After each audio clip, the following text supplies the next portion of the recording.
ओम शांति। 7 मार्च 2025 के बाबा के मधुर महावाक्य। बाबा कहते, मीठे बच्चे, ये अनादि अविनाशी बना बनाया ड्रामा है। इसमें जो सीन पास हुई वह फिर कल्प के बाद ही रिपीट होगी, इसलिए सदा निश्चिंत रहो। ये अनादि अविनाशी बना बनाया ड्रामा है। इसमें जो सीन पास हुई वह फिर कल्प के बाद ही रिपीट होगी, इसलिए सदा निश्चिंत रहो। प्रश्न, ये दुनिया अपने तमो प्रधान स्टेज पर पहुंच गई है, उसकी निशानी क्या है?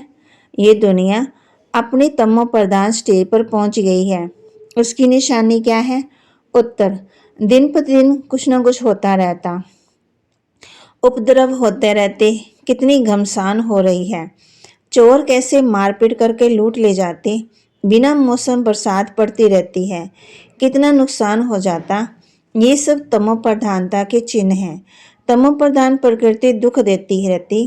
तुम बच्चे ड्रामा के राज को जानते हो, इसलिए कहते हो नथिंग न्यू। ओम शांति।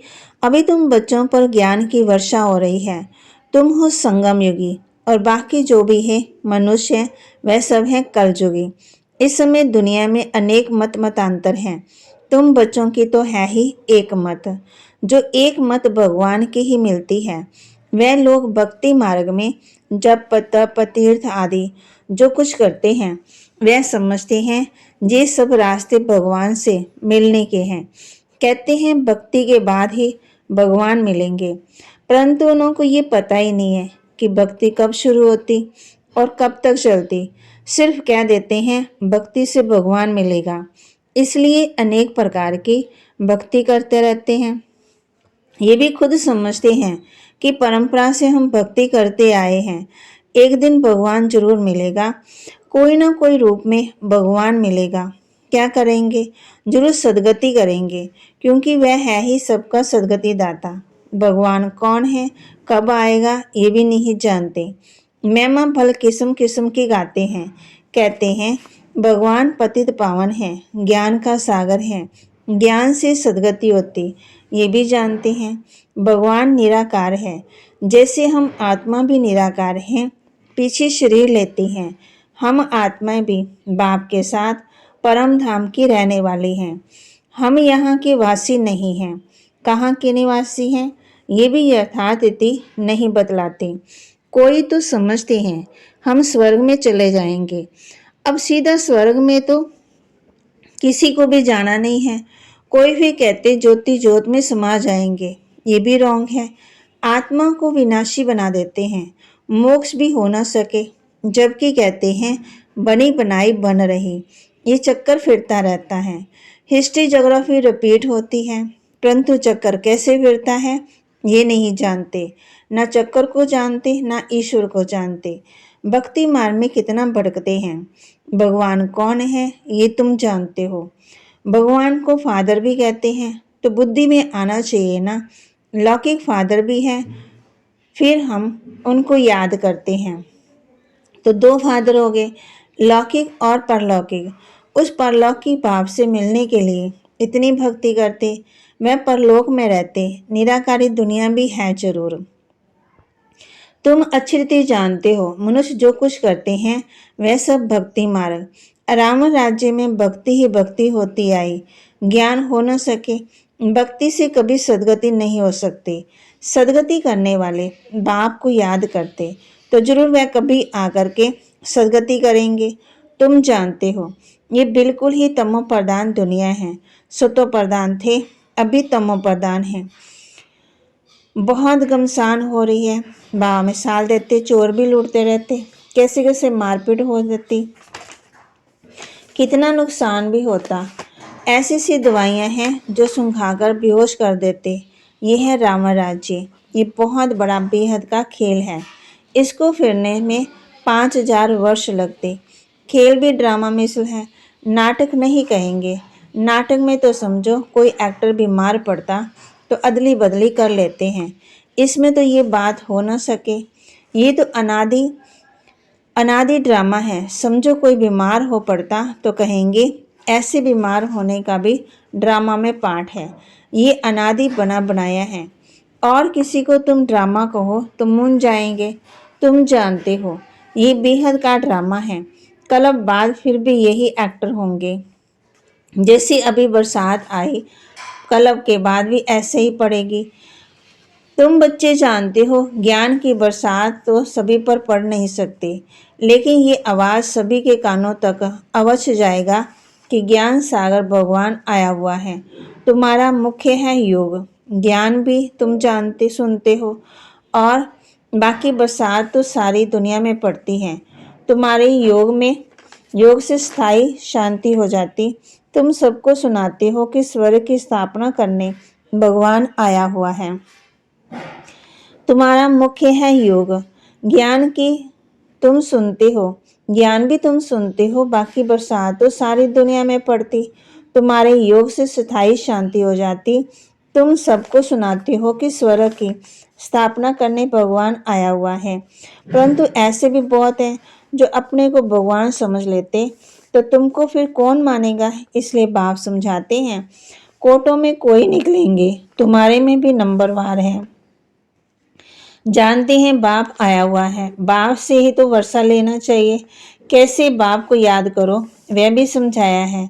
अपने को आत्मा समझो। मनुष्य तो देवी मानी बन गए हैं। बाप कहते हैं, मैं आता ही तब हूँ जब सभी मनुष्य आत्मा पतित बन जाती है। तुम कितने तमो प्रधान बन गए हो। अब मैं आया हूँ तुमको सतो प्रधान बनाने। कल पहले भी मैंने तुमको ऐसे ही समझाया था।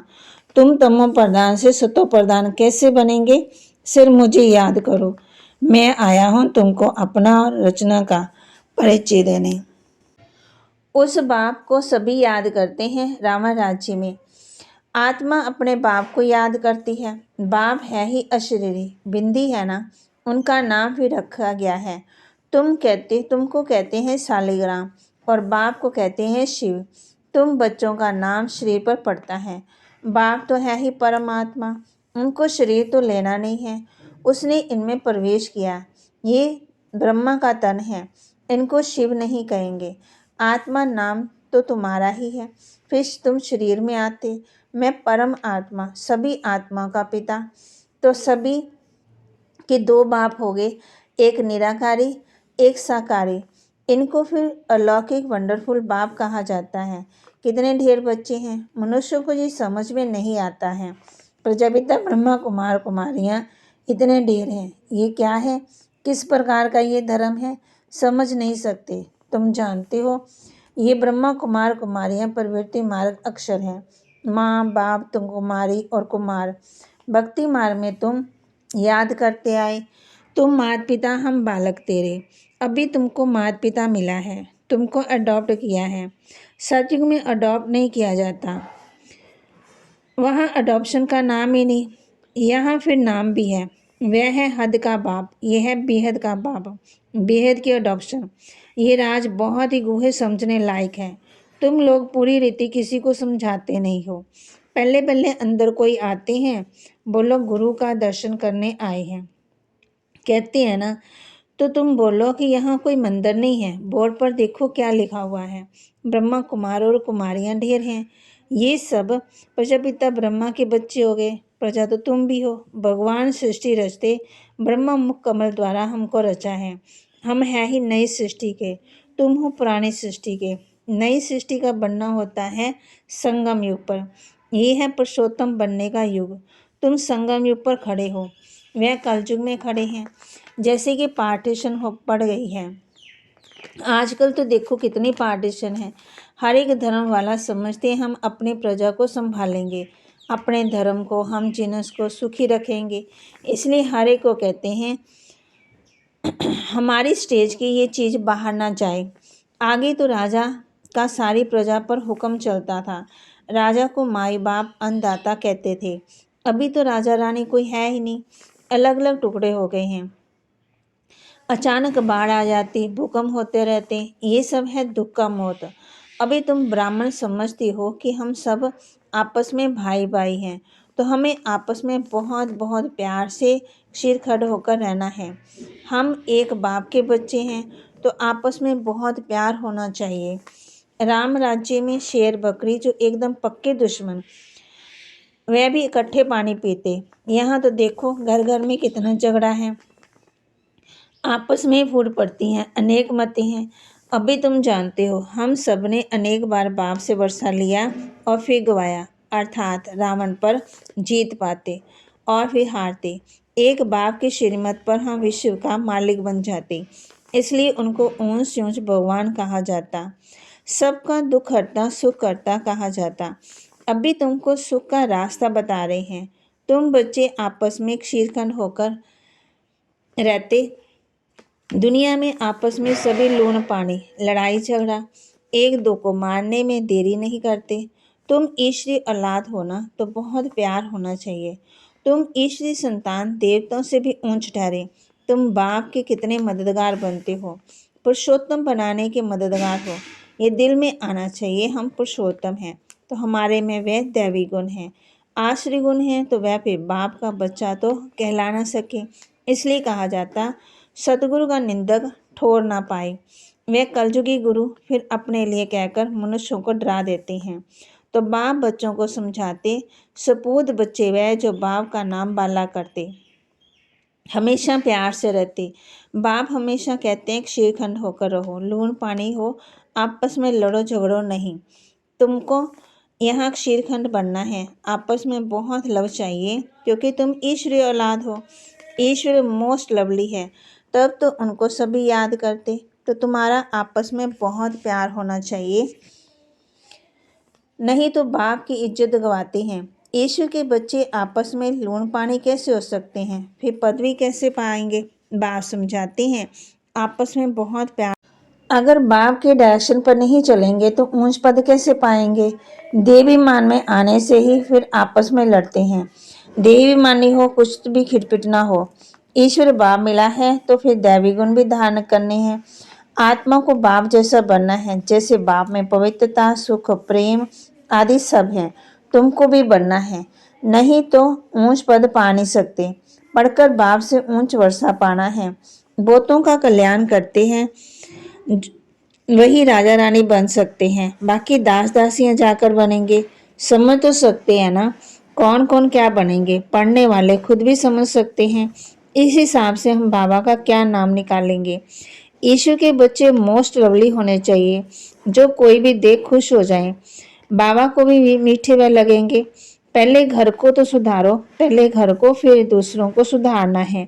गृहस्थ भार में कमल फूल समान पवित्र और क्षीरखंड होकर रहना है। कोई भी देखो तो कहो, ओहो यहाँ तो स्वर्ग लगा पड़ा है। अज्ञान काल में भी बाबा ने खुद ऐसे घर देखे हैं जो 6-7 बच्चे की शादी की हुई सब इकट्ठे रहते हैं, मिलजुल के रहते हैं। सब सवेरे उठकर भक्ति करते, घर में एकदम शांति लगी रहती। ये है तुम्हारा ईश्वरीय परिवार। हंस और बुगला इकट्ठे तो रह नहीं सकते। तुमको तो हंस बनना है, लूण पानी होने से बाबा राजी नहीं होगा। बाबा कहेंगे, तुम कितना नाम बदनाम करते हो। अगर शीतखंड होकर नहीं रहेंगे तो स्वर्ग में ऊंच पद पा नहीं सकेंगे, बहुत सजा खाएंगे। बाप का बनकर अगर फिर लूण पानी हो रहते हैं तो सोगना सजा खाएंगे। फिर तुमको शास्त्रकार भी होते रहेंगे कि हम क्या पदवी पाएंगे। अच्छा, मीठे मीठे सिके लदे बच्चों प्रति माता पिता बाप दादा का याद प्यार और गुड मॉर्निंग। रूहानी बाप की रूहानी बच्चों को नमस्ते। रूहानी बच्चों की रूहानी बाप दादा को दिल व जान सिकवा प्रेम से नमस्ते। धारणा के लिए मुख्य सार, सदा ध्यान रहे हम ईश्वर के बच्चे हैं, हमें मोस्ट लवली होकर रहना है। आपस में कभी भी लूण पानी नहीं होना है। पहले अपने को सुधारना है, फिर दूसरों को सुधारने की शिक्षा देनी है। जैसे बाप में पवित्रता सुख प्रेम आदि सब गुण हैं, ऐसे भाव समान बनना है। ऐसा कोई भी कर्म नहीं करना जो सतगुरु का निंदक बने। अपने चलन से बाप का नाम बाला करना है। वरदान, बाप और प्राप्ति की स्मृति से सदा हिम्मत उल्लास में रहने वाले, एक रस अचल भाव। बाप और प्राप्ति की स्मृति से सदा हिम्मत उल्लास में रहने वाले, एक रस अचल भव। बाप द्वारा जन्म से जो प्राप्तियां हुई हैं उनकी लिस्ट सदा सामने रखो। जब प्राप्ति अटल अचल है तो हिम्मत और उल्लास भी अचल होना चाहिए। अचल की बजाय यदि मन कभी चंचल हो जाता है, वह स्थिति चंचलता में आ जाती है, तो इसका कारण है कि बाप और प्राप्ति को सदा सामने नहीं रखते। सर्व प्राप्तियों का अनुभव सदा सामने व स्मृति में रहे तो सब विघ्न खत्म हो जाएंगे। सदा नया उमंग, नया उल्लास रहेगा। स्थिति एक रस और अचल रहेगी। स्लोगन: किसी भी प्रकार की सेवा में सदा संतुष्ट रहना ही अच्छे मार्क्स लेना है। किसी भी प्रकार की सेवा में सदा संतुष्ट रहना ही अच्छे मार्क्स लेना है। अव्यक्त इशारे: सत्यता और सभ्यता रूपी कल्चर को अपनाओ। सत्यता और सभ्यता रूपी कल्चर को अपनाओ। आप ब्राह्मण बच्चे बहुत बहुत रॉयल हो। आपका चेहरा और चलन दोनों ही सत्यता की सभ्यता का अनुभव कराए। वैसे भी रॉयल आत्माओं को सभ्यता की देवी कहा जाता है। उनका बोलना, देखना, चलना, खाना, पीना, उठना, बैठना, हर कर्म में सभ्यता, सत्यता स्वतः ही दिखाई देती है। ऐसे नहीं कि मैं तो सत्य को सिद्ध कर रहा हूँ और सभ्यता हो ही नहीं, तो ये राइट नहीं है। बाबा कहते सदा ध्यान रहे कि हम ईश्वर के बच्चे हैं, हमें मोस्ट लवली होकर रहना है, आपस में बहुत प्यार से रहना है, कभी भी लोन पानी नहीं होना है। पहले अपने को सुधारना, फिर दूसरों को सुधारने की शिक्षा देनी है। जैसे बाप में पवित्रता, सुख, शांति, प्रेम आदि गुण हैं, ऐसे बाप समान बनना है। बाबा के महावाक्य को लाइक करें, शेयर करें, सब्सक्राइब करें और अपने जीवन में धारण करें। ओम शांति।